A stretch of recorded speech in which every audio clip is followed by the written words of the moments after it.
Hi,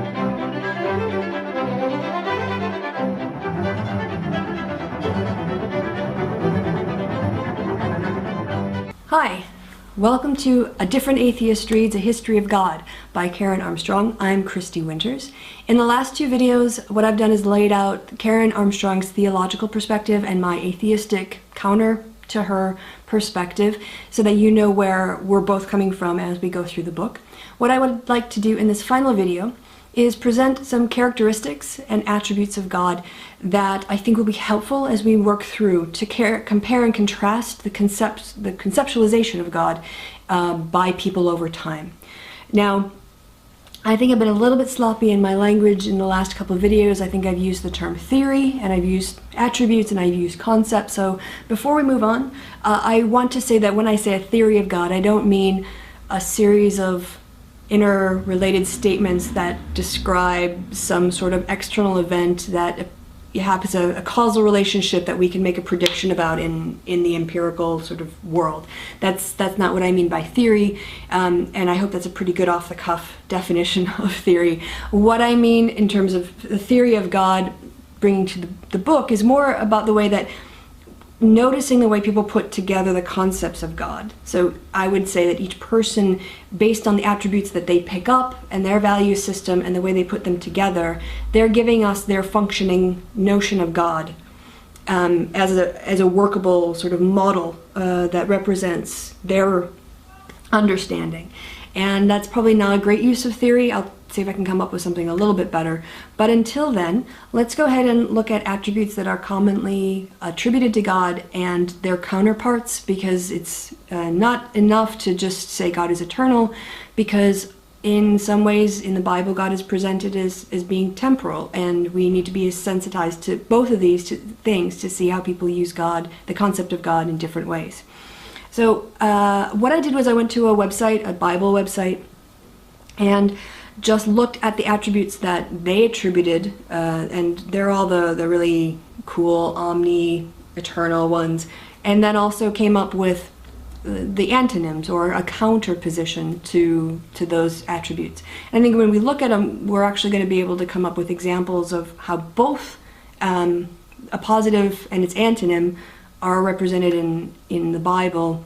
And I'm going to break these attributes of God into three sections.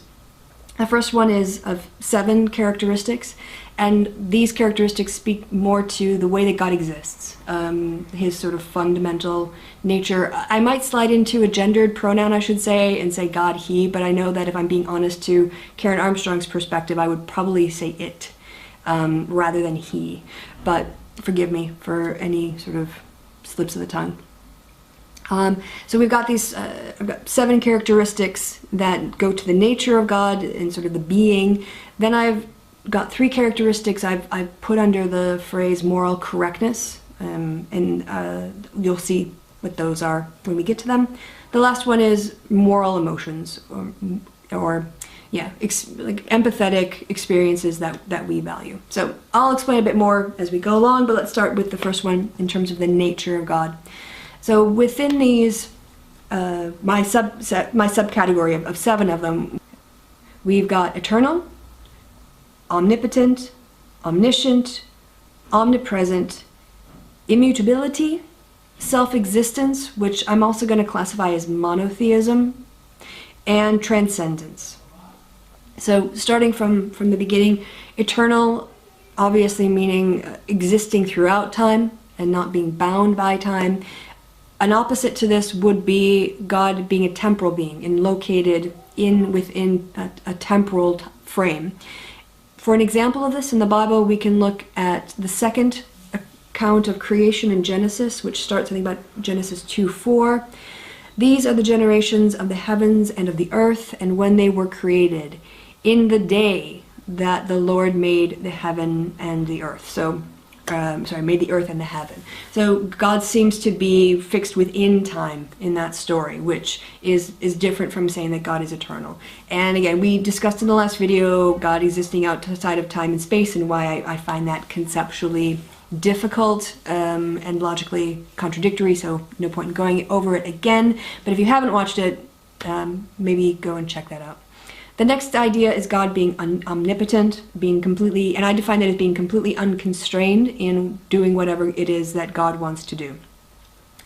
An example of the counter to that is obviously any kind of external constraint or presumably internal constraint that would limit God's power in any way.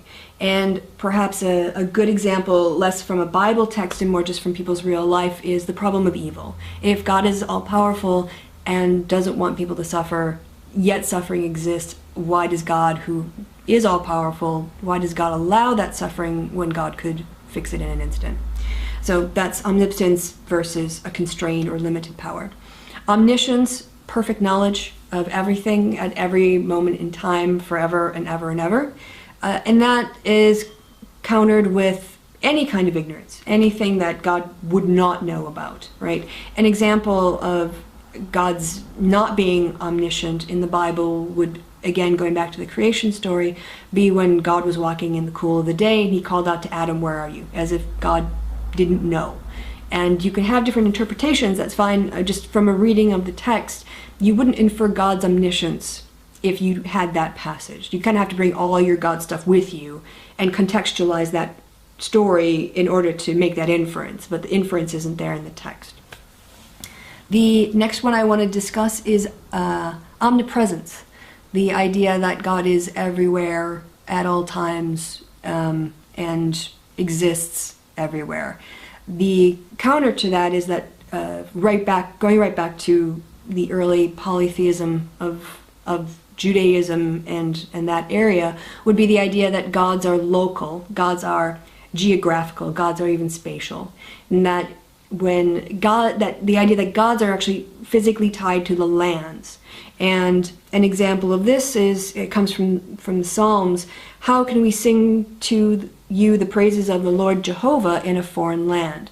So when there was the Babylonian exile, one of the big crises of faith was by exiling an entire group of people who believed in a God that was tied to that land, you were essentially exiling them from their God. You were physically removing them from where their God resided. And we know from reading, I think it was in Deuteronomy, that once Deuteronomy was discovered, it was stated that all sacrifices had to be made in Jerusalem. So, on the one hand, you have the idea of God as omnipresent. On the other, you have the idea of God as being local and spatial. Immutability is the characteristic of being unchanging, an unchanging God, and obviously a God that changes God's mind or does something in the past and then regrets it would be an example of a God that was not immutable. Self-existence and monotheism, that I mean that God exists by God's own will, God self-exists. And if you come at it from a typically monotheistic point of view, God would not make other gods, right? So that's why I'm kind of putting these concepts together. Existing with other gods would obviously be the counter to this. If we look again, going back to creation, it's a nice source because it's a very early belief system. Now man has become like one of us, knowing good and evil. Who is the us? And so again, there are theological answers to that question, but just by reading the passage straight, you couldn't infer, say, the Trinity from that passage. So looking at my clock, I see that we're down to a minute, and I didn't know it would take quite so long to get through all these concepts. So I'm going to finish up with transcendence, and then I'll finish the other characteristics in the next video. So it ends up being a two-parter. Transcendent is the final nature characteristic I want to discuss, and that's the idea of God being sort of above and beyond, distant, not accessible the way that we can access reality. And the counter to that is that God is a very personal God. And if we look at Abraham in the Jewish scriptures, what we see is a very interpersonal relationship between God and a believer. So with that in mind, I'm going to continue on in the next video discussing moral correctness and moral emotions attributed to God and their counterpoints. And then we can finally get on to the book. All right, this has been me doing a history of God. I'll see you on the other side. And what I want to do in this final video is just go over the attributes and their antonyms in what I have put together as the moral dimensions of God. The first one being moral correctness. And maybe if I just list off the first three in this sort of moral correctness category, you'll see how they hang together.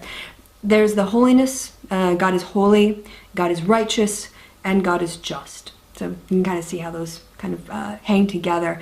And the antonyms of those, I would say that the opposite of holy is profane, not like in a swear word kind of way, but more like a spiritual profanity. We can also think of sort of the ritual purity, when being pure and impure.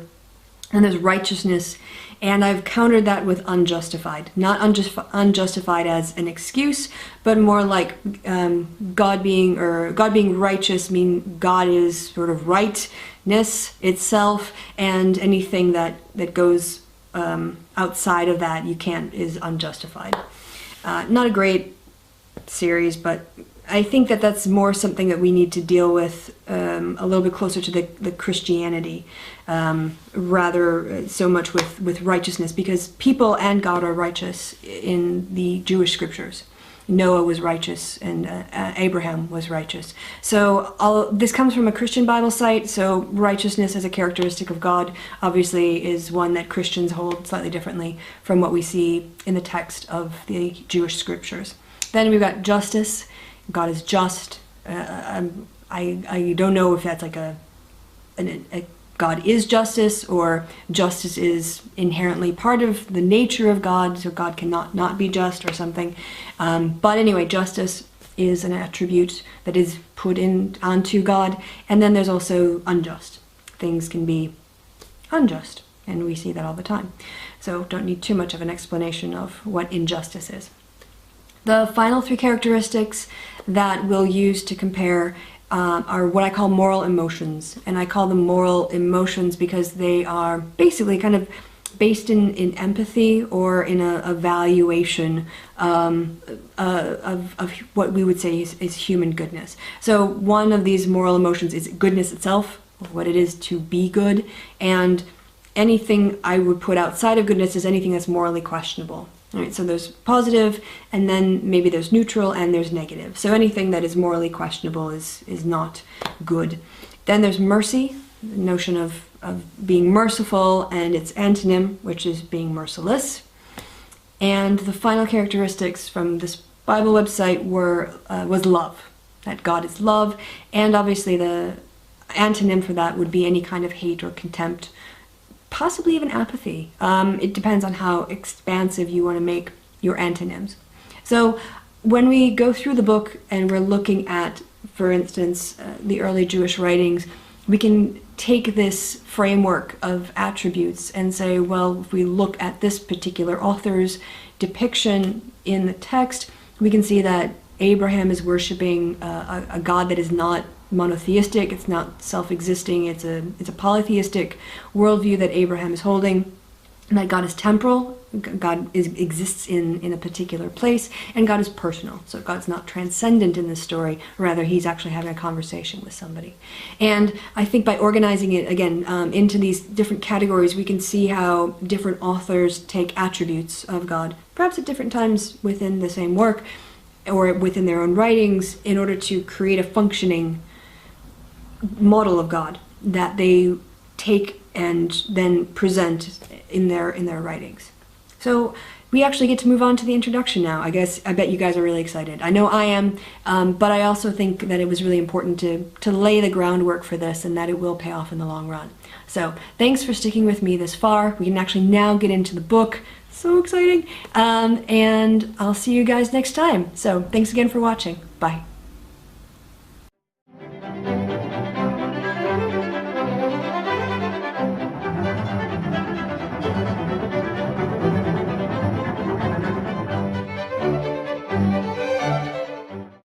God's sort of nature in terms of what it means to be God, omnipotent, omnipotent, I guess I could say it either way,